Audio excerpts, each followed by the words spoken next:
सगळ्यांचं हार्दिक स्वागत आहे आपल्या यूट्यूब चॅनलवरती. आपण जी नर्सरीतून रोपं आणली तिची लागवड आपण या ठिकाणी करणार आहोत. व्यवस्थित आकाराचा खड्डा या ठिकाणी आपण खोदावा. त्याचबरोबर पुरेसा ओलावा जमिनीमध्ये असणे आवश्यक आहे. पाऊस जर व्यवस्थित झाला नसेल तर रोपं या ठिकाणी शिलगणार नाही, तसेच ती वळून जातील. म्हणून पुरेसा ओलावा असल्यानंतरच ही रोपांची लागवड आपण करणार आहोत.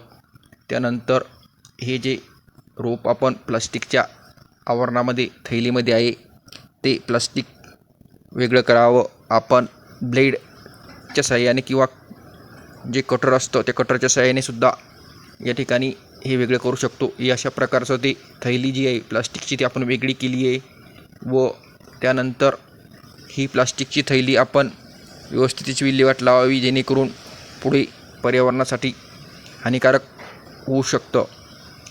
त्यानंतर आपण हे जे लागवड केली आंब्याची त्याला व्यवस्थित जो गोळा आहे त्या गोळ्यावर माती टाकावी व व्यवस्थित माती थोडीशी हाताने दाबून द्यावी, जेणेकरून त्या गोळ्याला व्यवस्थित माती चिटकेल व आपलं जे रोप आहे ते लवकरात लवकर शिलगेल व व्यवस्थित रोप वाढीस लागेल.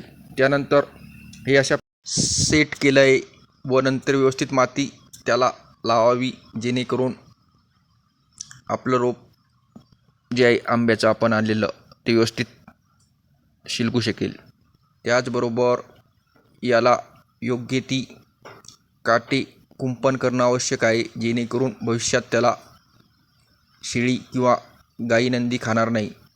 असा व्यवस्थित माती भरल्यानंतर हलकासा पालापाचोळा झाडाची पानं आपण टाकणार आहोत, जेणेकरून त्या झाडाभोवती ओलावा हा दीर्घकाळापर्यंत टिकू शकेल व त्याला पाण्याची कमतरता असल्यास आपण हलकं पाणी त्याला या ठिकाणी देऊ शकतो, जेणेकरून रोप